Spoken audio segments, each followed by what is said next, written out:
بسم الله الرحمن الرحيم walaalyaal waxaan rabaa inaan idin la wadaago xogo yar oo ah sidii loo codeyn lahaa dowladda doorashada federaalka ee sabtidan soo socota 21 bisha shanaad 2020ga waa muhiim in codkeena la ogaado waa muhiim in ruux ay suurtagal tahay hadduu rabo inuu wax ku qabto oo macnaheedu ay tahay meesha go'aanka laga qaato ama kooxda go'aanka qaadata ayuu ka tirsan yahay waddankan Australia laba urur ama laba kooxood unbaa dowlad noqota ama ha noqoto gobol ama ha noqoto dowladda federaalka ah ee dhexdhexaadka ah gobolada ka dhaxaysa waa Labourka ama Liberaalka inta kale independentiga iyo ururo yar yar oo fara badan waxa weeyun ayagu fikrado unbay maaragtay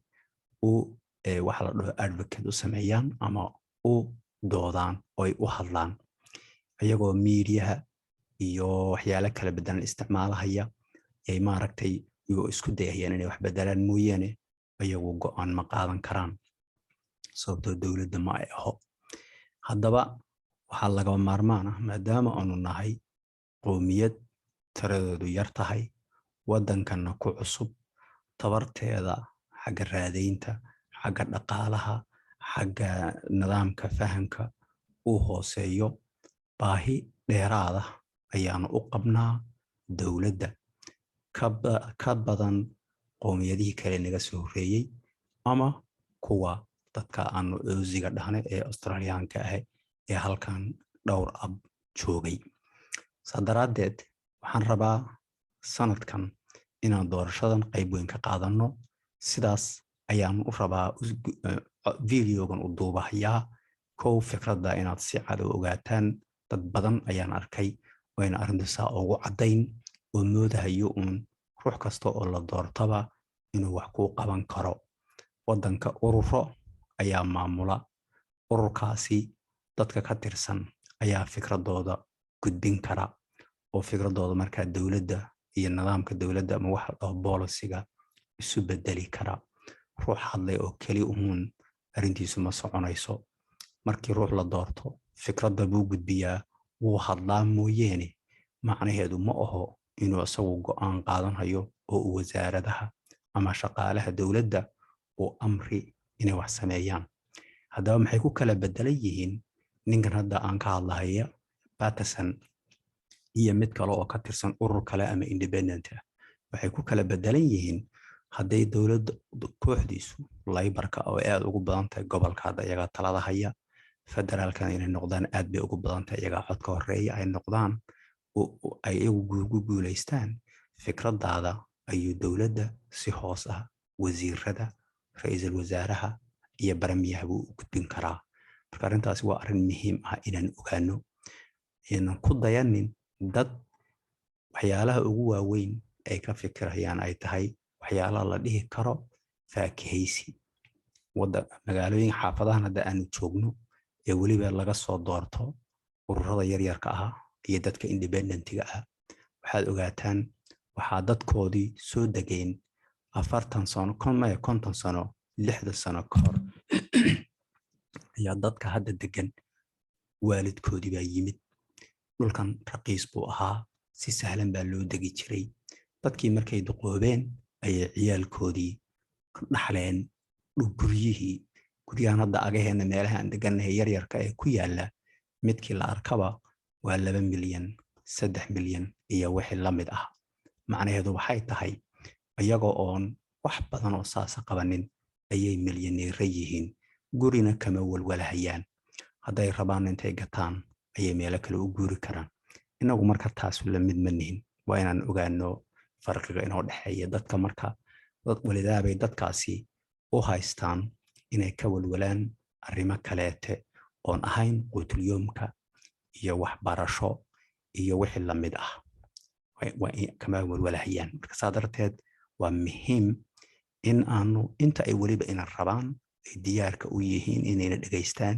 inana soo jeedan hayaan khaasatan Labourka inaanu codeyno xiriirna aanu la samayno. haddaba maalinka doorashada markaad meesha doorashada tagto 2 waraaqood baa lagu siin. mid waa tan oo kala weeye meeshan ku sawiran, sidan ma noqonayso laakiinse waa sawir weeye, ninkan isaga isku xaysiinaya, taasoo kale noqonaysaa oo cagaar ah. midna waa tan oo kale weeye, tan aad ayay u dheer tahay, aad waana lagu yar wareeraa, confuse baa lagu qaadaa. middaas ugu muhiimsan ee dowladda laga dhiso waa middan weeye qolada tirada ugu badan haysata ay dowladda noqonayso. haddaba Patterson wuxuu leeyahay sidan waraaqda markaad sii gelayso dadka qaadata laybarka kuwa taageerayaasha ah, waraaqdana ayaa ku tusaysa saad u codan lahayd inaad asaga ka dhigto dabcan 1,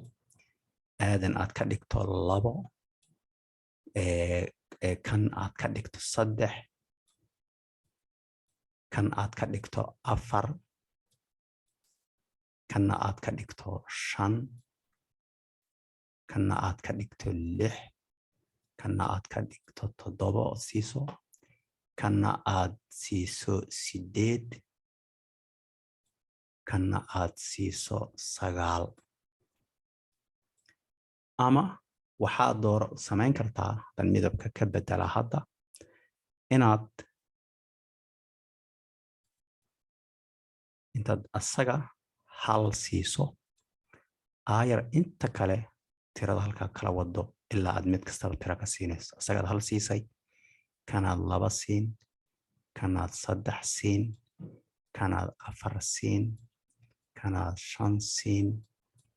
kanaad 6 siin, kanaad 7 siin, kanaad 8 siin, kana waxaad siin ugu horeeyana 9. marka macnaheedu waxa weeye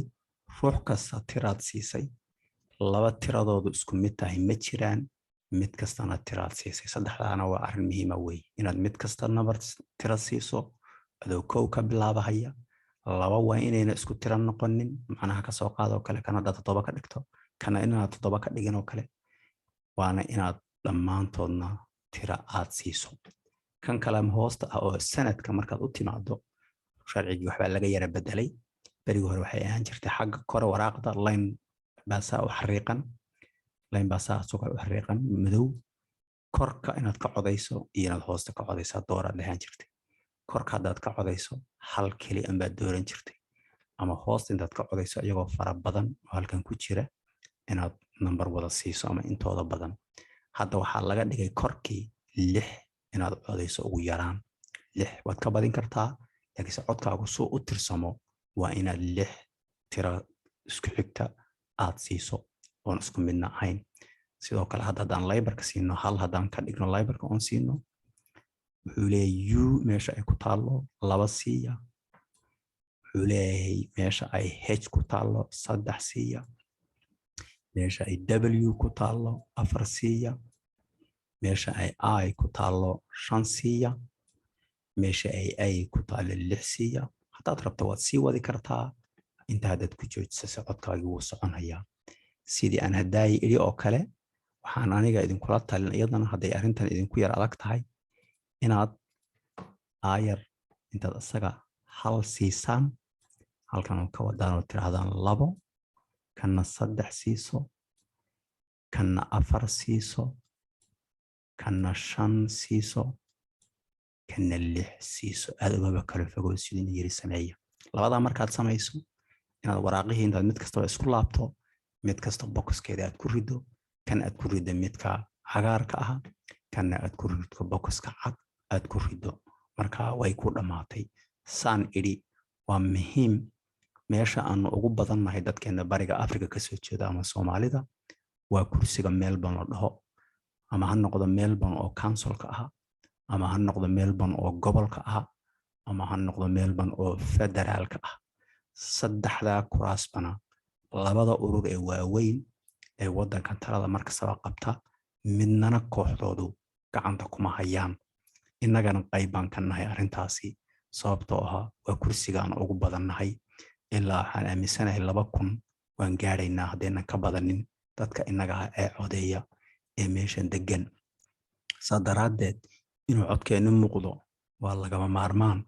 ma uhun ruux fikrad fiican ka hadlahaye ruuxu firadda ma hirgelin kara inaad tiraahdo ruuxaa si kastoo wanaagsan oo u hadlo hadduusan waxba qaban karin ama waxsan fulin karin uusan dowladda noqonaynin qolada dowladda aha unbaa shaqaalaha amri karta oo bolasigooda iyo siyaasadooda hirgelisa lama qaawan isma qaadooyana noqonin haddii ay dabcan ururadan waaweyn ay ina diidaan oo inan rabin si cad inuu diidaan inaan kuwa marka inoo hadli aanu la xidhanno waxba kuma jiro waa sax way doorka inoo yaalla weeye laakiinse hadda saan sheegaya hadda ninkan Patterson Kiir wuu yimaadaa albaabadu garaacayay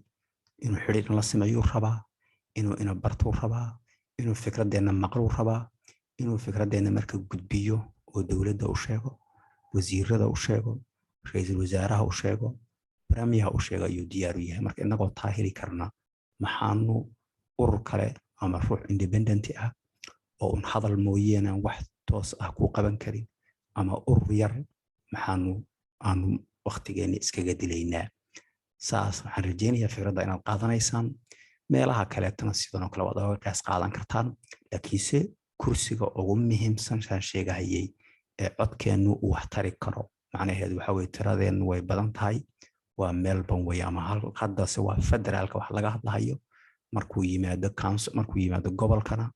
ee markuu councilku yimaadana iyadana insha Allah markaasaan ka wada hadlaynaa. Assalaamu calaykum waraxmatullaahi wabarakaatuhu.